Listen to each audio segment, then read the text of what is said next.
It's time for the podcast, the Made for Agriculture podcast. Today's Made for Agriculture host is Emily Beck.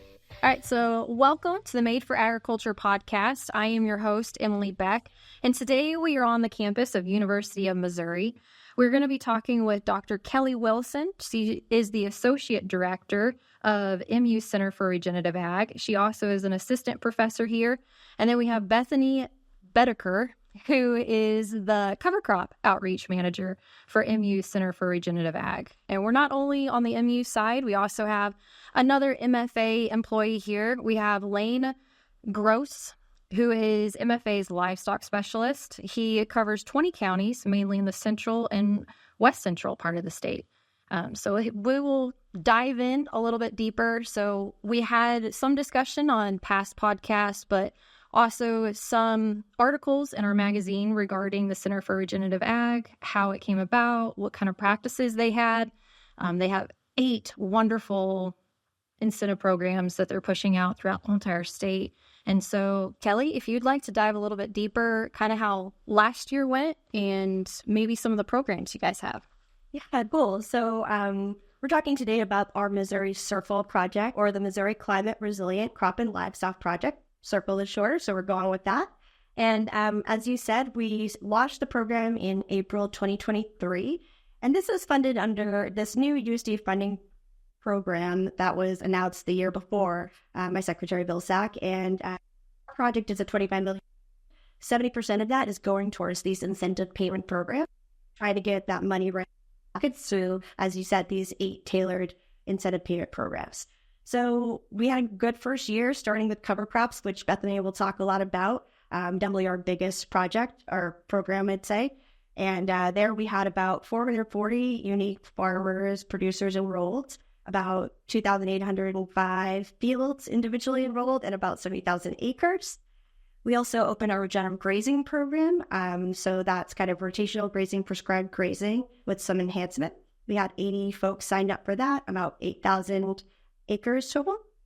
We also have a silvopasture program where we're asking farmers to plant trees in pastures where they will be grazing all types of livestock with the benefits of course, that added carbon sequestration, but also adding shade in areas for livestock. Where that's a rolling basis one, so definitely keep looking out if you're interested in that. Our nutrient management program had 46 folks signed up. I think we'll talk a little bit more about that program in a little bit. And then we have a unique program tailored directly for small and underserved producers, where they can receive $10,000 over the course of 3 years to implement 3 or more platform practices in one place. So kind of the overview of the practices and how our first year went. And we actually expect a lot more room for more producers in the next coming year. Well, that's really exciting. And I know that you had talked about the cover crop aspect of it, but you have more diverse than just a single cover crop incentive program. I know you said you had 8 different incentive programs, and 4 of those are actually for cover crops. And so what are the 4 cover crop incentive programs? Yeah, so I kind of explained this in 2 different camps. One is the planting incentives and the other are the non-planting incentives. And the planting incentives, where those are different from some other programs you're used to, is it's more related to your crop rotation. So we're wanting people to start looking ahead and thinking, what am I going to be planting in the spring and how can I choose my cover crop based on that? And so that's why they're kind of named after that. So first we have the rye soy program, and that is just cereal rye before soybeans. And then the other one is the diverse covers, which is when you're looking at something like corn or sorghum or cotton, something like that in the spring, where you're going to be planting a few different things. We want to get some legumes in there, want to get some brassicas in there. And so those are kind of the 2 sides of the same coin on a planting incentive. And then in addition to those, there are some non-planting incentives, which are actually more unique to this program. The one being late termination of cover crops, which is just trying to encourage people not to kill that off in the spring and just as soon as it turned warm, and maybe let it grow for a while, get some more biomass on it. And that's a simple calendar date format. So that's just terminating it at any time at May 1st or later. The other one is the cover crop grazing incentive, which is one that we've talked about a lot internally, and I know our director is really excited about, is how much interest we have in the cover crop grazing. Something we really see as a unique possibility for folks in Missouri where we have a lot of the crop and livestock side by side. And that one is really just simply, putting some livestock out where you've got some cover crops and letting them take advantage of that forage. Interesting. And Lane, I didn't know, since you are the livestock specialist and we just talked about the grazing covers, your thoughts on that, or maybe some concerns from rented ground, or if they're not the actual landowner. Yeah, I mean, on the livestock side, as it relates to beef cows, whether it be a cow or yearling, on the grazing side, are underutilized in Missouri. Other states, Missouri's second or third in cow numbers, depending on who has the drought. But you compare it to Nebraska, Oklahoma, Kansas, we are way different. I mean, you have people in Nebraska that are fist fighting for cover crops to graze. So something that's definitely underutilized, and with some government cost share could definitely take off in the right direction. Yes, I mean, the MU grant, this would be great for those people trying to do that. And not only that, but I know some folks, talking to them, infrastructure is one issue. Sure. And NRCS, they have programs along with the Soil and Water Conservation District that could help with that infrastructure, putting in fences, having waterers there, to make this more available if this continues with drought that we have, or even, if we have a bunch of flooding, trying to find those alternatives for that. Yeah, I'll say, something that is not really completely available yet, but something we're excited about and have been really digging into is these virtual fencing technologies. And again, we've been doing a bunch of research and we're talking to companies. They've kind of said that it will be available this year. We haven't seen that it's widely available yet, but on that infrastructure question, it's something that could really help in these situations of grazing covers where maybe you don't want to put up a permanent fence. And electric fence is a really good option, of course. Sure. But eventually, once this virtual fencing technology is available, it can really facilitate a lot more of that, which again is a unique thing in Missouri, I think. Mm-hmm. Especially with fence rows coming out more and more. We definitely want the fence rows on the wildlife standpoint of it, and just having that infrastructure for livestock. But if something that, you're an operator and that landowner's already taken that out, or vice versa, that could definitely be an option that would be very successful in your operation. So we dabbled quite a bit in it. And I think the reason why I wanted to hit on the cover crops so much is because that deadline for enrollment is June 3rd through July 31st. And so it is coming up to enroll. And I didn't know if you guys wanted to talk about the enrollment process, and then we'll talk about the other ones maybe in more detail. So is it an easy process, or is it something where you have to fill out so much paperwork that it's just not even worth your time? We've tried our darndest to make it as easy as possible.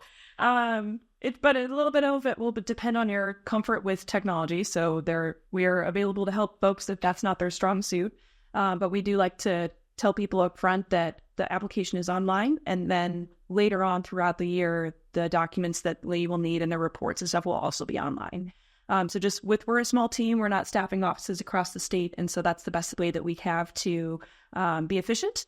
But that initial application, it's on our website, which is cra.missouri.edu. If you want to /mo-crcl, it'll get you directly there. Otherwise, the homepage, we have always got a banner there that'll link you out to it. But really what you need beforehand is you're going to want to get with your county FSA office, and you're going to make sure that you have your farm maps in hand, which has your FSA assigned farm number, tract number, field number, acres, and all of that. So you want to have that in hand. Then there's a couple other documents that you'll need from FSA, which we're going to outline on the website so people can know what they need to request. But definitely want to have your farm maps, because that's what you're going to be entering into the application itself to just identify to us which fields exactly you want enrolled and how many acres that's going to be. So I think really you just have some line questions, make sure you're actually eligible for the program. Then you say, I want to enroll these fields. And then at least for cover crops, you'll have those 4 options of what do you want to put this specific field in, indicate what that is, upload your maps. And that's really as much as you need to do up front. And then we'll kind of go from there once we're able to approve people. And I have heard really good feedback on that enrollment process. And if you have any questions about FSA or trying to get enrolled in FSA, we actually did a past podcast on getting started with FSA, whether you're a new landowner or you've been a landowner for a long time and you just haven't been in that office. it's a great podcast. It takes you step by step of what you need to bring in to get certified with an FSA office. So there's that out there. That's great. Please send me that also.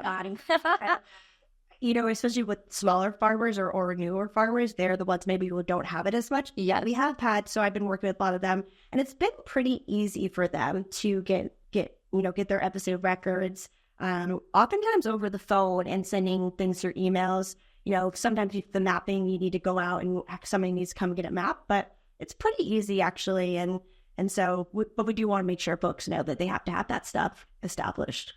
Oh yeah, and you were saying like smaller farmers, are those primarily the folks that you are seeing sign up for these, or are they going to be larger farmers with large acreage, or what kind of landowners are you seeing sign up? Yeah, great question. So this is specifically for Missouri producers. So you do have to be in farming Missouri, and we're reaching all scales of farms. So, a lot of the cover crops it's a per acre payment. So a lot of those end up being larger farms, although they certainly don't have to be.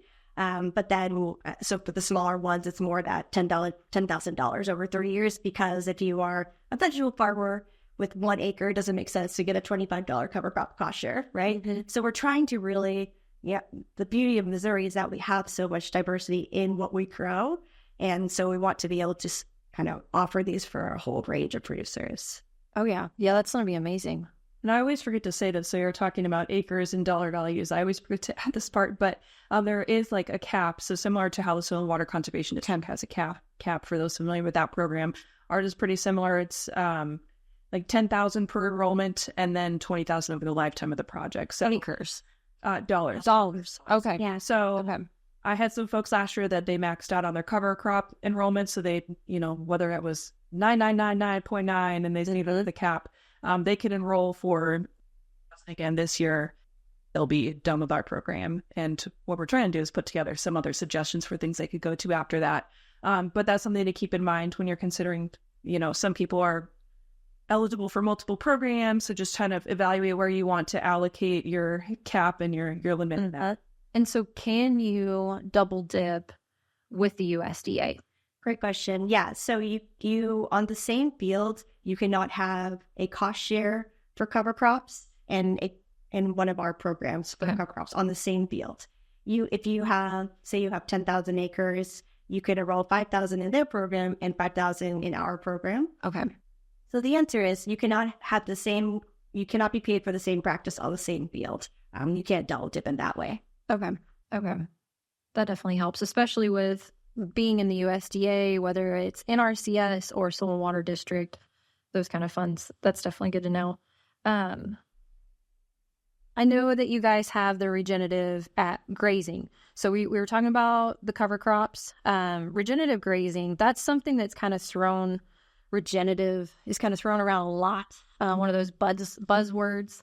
And so that's one of the reasons why I brought Lane around to this podcast. So Lane, you travel quite a bit. You were just talking about how you're out in the fields, almost every single day, going to different MFA locations. And so regenerative grazing, what is that to you? Or what is that when you're talking to a farmer? Do you word it regenerative grazing? Do you even mention regenerative grazing? Yeah, I would say definitely, post last 2 years, some percentage of Missouri being in drought or significant drought. It was a hot topic talking about, what can we do next year when we do get the rainfall? Because as we know, last month we have gotten the rainfall. How do I capitalize on that? So the next time we are in the drought, I'm in a better situation. A lot of that is simple implementation of, rotational grazing, or like you said, regenerative grazing. Fescue is a beautiful / nasty thing. We would not be, like I said earlier, in the second or third cow state if we didn't have fescue. We can abuse it and it comes back. That being said, certain times of the year it's very rank and not palatable. So, using it to your advantage is one thing. So I always tell people, it's a kind of a foreign concept, but the more you leave, the more you'll have, whether that be mechanically harvesting it or harvesting it through the animal. So, we're flush right now with fescue, but let's leave 4 to 5 inches and bump them on and not take it down. No, it's going to come back, but we're going to have so much more growth. So without saying regenerative, that's the conversations that I have with guys is, let's build some sort of plan. Maybe it's not moving them 3 times a day. You don't have to do that. You don't have to do that. But let's not just open up all the gates and let the cows pick and choose. Let's pick an area, put them on it, and help them figure animal units. Whether that be adult animals, yearlings, calves, whatever, pairs, seeing what their needs are, and then bumping them around. Because guys that have never done it before, a simple, moving them once a week, they'll be amazed with the amount of grass they have. It's pretty fun to come back and talk to those guys after they've seen it. So, which I know you mentioned, fescue. Of course, that's a cool season grass, and the peak is right now, and then the peak will be more in later summer, early fall, that time period. And so, have you been talking to producers about native warm season grasses? I know we just came out with our own blend. Sure. That we have. Yeah, absolutely. I think on the same subject as the drought, a lot of guys put in a summer annual last year. So I think that's opened their eyes up to something other than fescue. So a lot of guys are now more open to the whole natives, cool season, big blue, little blue, Indian grass, those type of things. A lot of the times the people will be against it, saying, I can't afford to have that acre out of production. And then I would just ask, how much did you spend on hay last year? How much did you, how many cows did you have to sell in the drought? Different things like that. Because doing the same thing and expecting a different result is the definition of insanity. And we're losing acres all the time to development. Farms getting sold. So let's try to make our acres as productive as possible. And one way to do that is some diversity. So I think more people are definitely open to it this year more than ever. I've had a lot more conversations about it. And, those people that have had success with it, if you're listening to this, keep preaching the gospel, because people have to hear it 100 times before they'll consider it. I know that, or might have to hear it from the right person, on a personal note, I could tell my dad the sky's blue, but someone else has got to tell him it's blue before he acknowledges it. So, I think it's a great deal. And like I said, it's getting some serious traction. Yeah, I think, and I really appreciate how you described whatever we want to call it, regenerative grazing or adaptive rotational grazing. That made a lot of sense. And also on that side of kind of trying to extend our forage by having these more diverse mixes and different types of grasses. There are more than ever also support from NRCS. I think they extended their deadline to implement declared grasses. Did you? May 31st is going to be the native worm. Yeah. Our native forage initiative will end with NRCS office. And so that allows you to implement native warm season grasses into your operation. Right. And so, as you were saying, we understand that what it feels like you're just taking it out of your operation, you're taking out of that year. It feels like a big loss, but we are hoping that some more of these programs are available to kind of cut that, cut that. That's a very good point. I didn't mean to forget that part out, but the NRCS program, to establish that you'll get paid to put in, that ground is technically not really out of use, only like 6 months, plus you get almost 3 crops off of the prior year. So it's not technically going out. I mean, you'll have to make plans, but you're going to be able to harvest or graze that temporary crop when you're going to establish it. Yes, and there's different ways in which you can implement your native warm season grasses, and they have different plans put into place for those. Some are more intensive than others, and some are more lax. But with your guys's, because I know we have NRCS, we have MDC doing a lot with native warm season grasses. What is your guys's regenerative grazing? What do you guys have to offer? Yeah, so we have a great program manager for that one as well, Erin Kiley. And so with her, we've worked to develop the kind of approach is that you apply, same as Bethany said, it's kind of a pretty straightforward application. And then she goes through, once you're approved, the next step is that you will work to develop a grazing management plan. And she's created this really great template that you'll use for that. And so before you actually can sign a contract, you develop that. If you need help, she works with you on that, or else connects you with other technical providers. So you develop that plan. And the idea is that, it kind of follows the NRCS standards for prescribed grazing, but is meant to enhance it some. And so, and in the same way, it's, I believe, a little bit more money per acre. It's $50 per acre. I can't remember what prescribed grazing is in Missouri right now. So there are different ways you can use that money, but you create that plan, and once you have that approved, kind of move to the next steps. And so, I believe you can use that to purchase fencing, to purchase water infrastructure, and we are definitely talking about having some of those, like establishing forages be a part of it. I don't think it's a part of it this year, but that's something to maybe look out for. And the other part that we're really excited about with that program is that, we know so little scientifically about what grazing does to soil health. We anecdotally it sounds like there's a lot of benefits, but the research just hasn't done it yet, a lot of it yet. And so with that program, we're going to pay 70% of a soil health measurement test with our Soil Health Assessment Center here at MU. We call it SHAC. And so similar to how the Soil Water Conservation District does for cover crops, we'll pay 70% of that. And it is, I believe, a mandatory part of the program to do the soil test.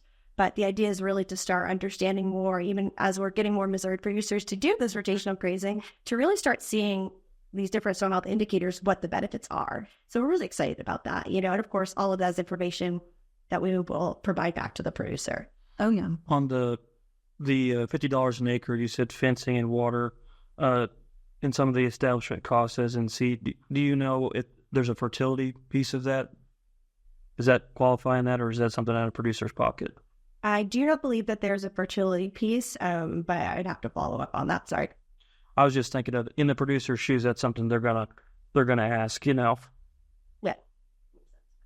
And isn't it just that they get that incentive, they can do with that incentive whatever they need to make the plan happen? It's so once you have your grazing management plan, as far as I'm remembering, it's pretty open how you use that $50 per acre, as long as you are following that plan. Mm-hmm. And I know that you had mentioned the soil health aspect of it. And that's one thing that I think people are starting to kind of realize that, if we're wanting to have more forage, if we're wanting to have more yields, that maybe we should look at what our crop is growing in. Maybe that is where, we can utilize more things. And that's one thing that, MFA, we've been doing a lot with our NutriTrack, with getting those nutrients known on your acres. But the other thing that I have seen just talking with landowners is the lack of recording their farm data. And that is on a wide array of things. That's on livestock, that's on row crop. Whenever I'm introducing these practices and I'm talking, these are the benefits, they're like, well, I don't know if that's going to be a benefit for me. I think my operation is already pretty good. And then they're like, oh, well, I tried that one year and it didn't really work the best. And I said, okay, well, what's your data showing that? Did you take yield maps on that? Did you take soil samples? And they always say, well, no, I didn't. It just didn't seem right. Well, if you're actually trying to make a business decision and you don't have those actual facts there, it's going to be really hard to know if you're putting money where your mouth is for it. So that's one thing that if you aren't doing, just start recording, what you're doing in each field, when you're doing things in each field. If you are trying these practices, whether it's cover crops, whether it's introducing livestock in your cover crops, just look and see, how is that actually improving your land? What is it actually looking like? Because there's some farmers you talk to that they were disking their whole life, and then the disc broke, and then, they decide, all right, I'm just not going to fix the disc. And then they come back and they had one of the highest yields that they had in that field. Exactly. So you just need to, record. And I think I love that point. And I think, like any business decision, you want to be looking at trends. Right? Yeah. And oftentimes with a lot of these practices, the first year may not be your best year. Mm-hmm. And I understand why that feels like kind of a reason to be risk averse. And, part of that is, learning to do the practice or it's just, over time, you reap more of the soil health benefits, Yes. which we do see in the data, certainly with cover crops. And we do see that with grazing as well, with rotational grazing, is that over time, you really see those benefits. Right. One season, you might not, and you can Sure. speak to that. Well, yeah, and like any of those things you just said, one year didn't get us in this boat, so it's not going to be 1 year to get us out of this. Building a plan. A lot of and you guys can comment on this too, a lot of the hesitation on grazing cover crops is, well, Missouri gets too much moisture. I don't have infrastructure. Compaction is always a huge one. And just from personal experience, I worked in Nebraska, lived in Nebraska for a year, a large feedlot and cow operation in Dawson County. It's in the Platte River Valley. And we were paying $40 to $50 an acre to graze corn stalks and then sometimes rye.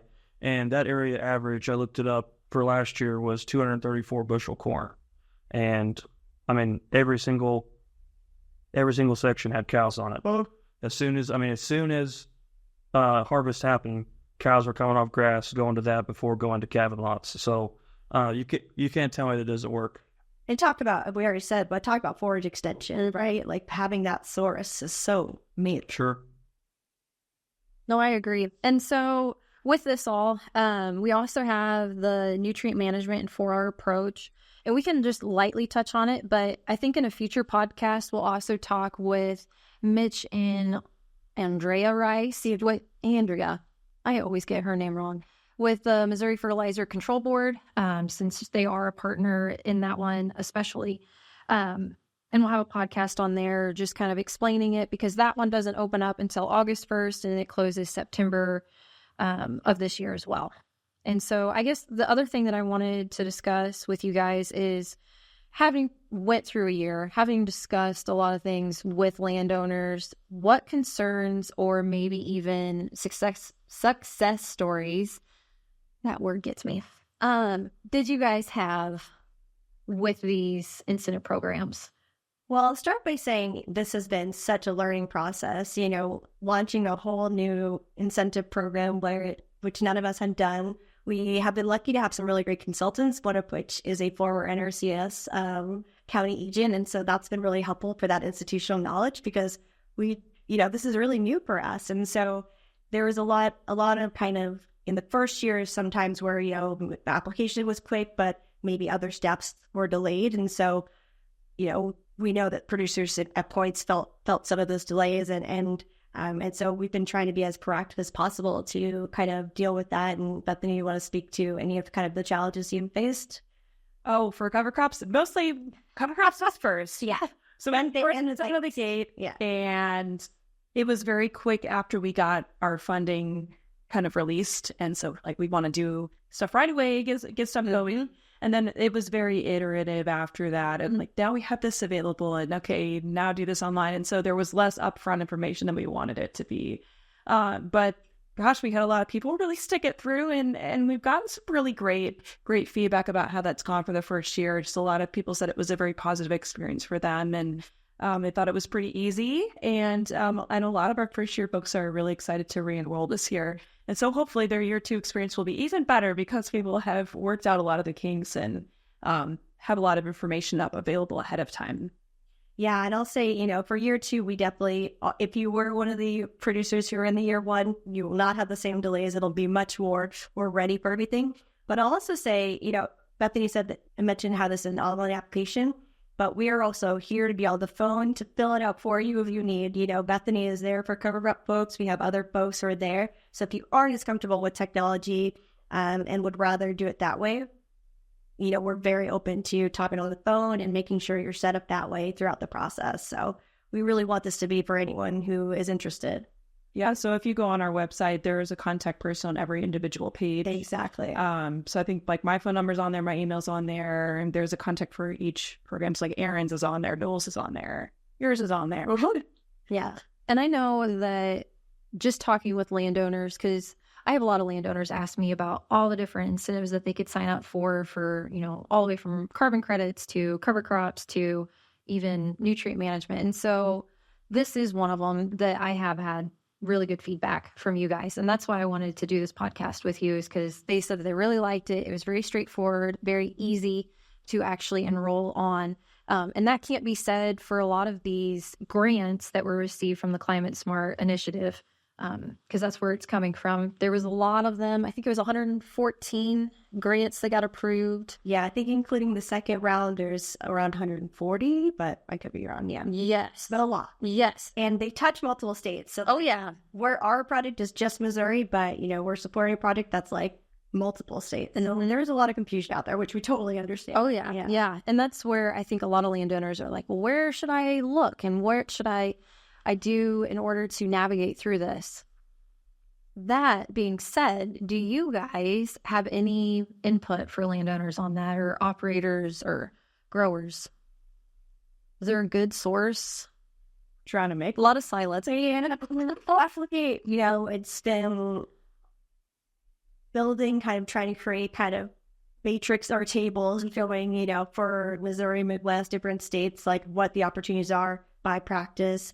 I don't have them offhand. Some groups have done those in different states. I don't think we have a Missouri one yet, but we're definitely trying to make sure that those resources are there. And we also, we don't feel competitive. Like, we're not in competition with any of these other programs. Like, we are doing this because we want to provide the support to reduce the barriers to adopt these practices. So we're excited for folks to be able to use ours or use another one. Or sometimes you could use both, but we're always like, hey, if you're not sure, if you're in something, you want to know if it's compatible, like, call us and ask. Say, I'm in this program. Is it compatible with yours? Yeah. So we can tell you definitively yes or no. But there are some areas where you can do a couple different things at once, because we're just in a really deep time right now where there's a lot of stuff available. And it's like, hey, take advantage of that while you can, especially if you're someone who's already been doing this and for a while, maybe without anything to show for it. It's huge. And along those lines, someone who wants to max out, they're like, say they come in, they call you and say, hey, I got some crop ground, I got some cows, I understand you get some programs.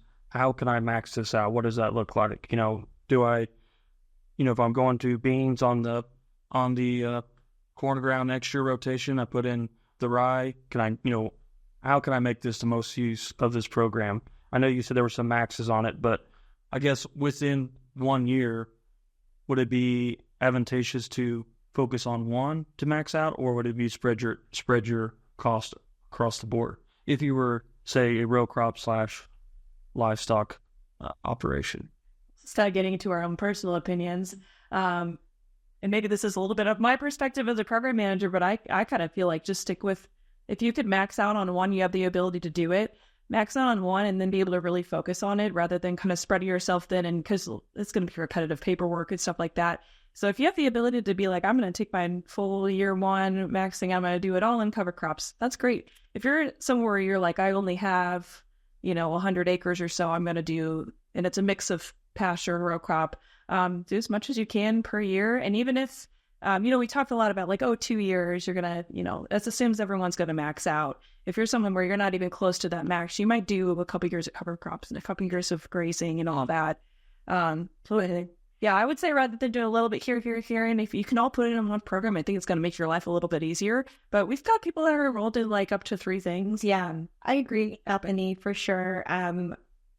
So, and something we haven't really got into is that by practice, the funding program is requiring us to collect kind of reporting information, so farm level data about farms, about your farm or your practices that you've used. And so I think it makes a lot of sense not to want to fill that out twice. And we are trying to streamline those as much as possible, but at least at present, there could be, if you were in nutrient management and also cover crops, you might end up having to complete those, at different times, and it's some of the same information. Definitely try to streamline that. Again, that's all online, but we want to be very transparent that is a part of this that we are required to be requiring. Mm-hmm. And other things are like their subsidiary print, and their FSA deal in the maps, which I think we said. So things like that just will need to be put in. Okay, perfect. Well, from what I've got, got from this is that we have 8 great incentive programs. We have the soy rye cover crops, we have the diverse covers, late termination of covers, grazing covers, silvopasture, regenerative grazing, nutrient management, and 4R approach, climate smart fieldscapes. And the main ones that if you're really interested in these are the covers. Those are going to be open June 3rd to July 31st. The silvopasture is going to be a continuous rolling. Then we have regenerative grazing, which is November 1st to January 17th of 2025. And that also is for the climate smart fieldscapes. And yeah. The only outlier is the nutrient management and 4R approach, which is August 1st through September 2024. And so, like I said, we will have a future podcast on that one. Just reducing your nitrogen application on your row crop ground and how to utilize soil testing. So get geared up for that. But I appreciate you guys meeting with us, and I appreciate Lane traveling over here to discuss this as well and getting his insight. But moving forward, there's a lot of money out there. There's a lot of different programs, whether you're row crop or livestock or diversified operation. Just reach out to MFA or reach out to Center for Regenerative Ag. We have Kelly Wilson and Bethany Bedeker that would be able to help you guys. So thank you. And make sure you listen to any of our podcasts on any of the channels that you may get a podcast on, and also on YouTube. So have a good day. Thank you for listening to Made for Agriculture, brought to you by MFA, your whole farm solution.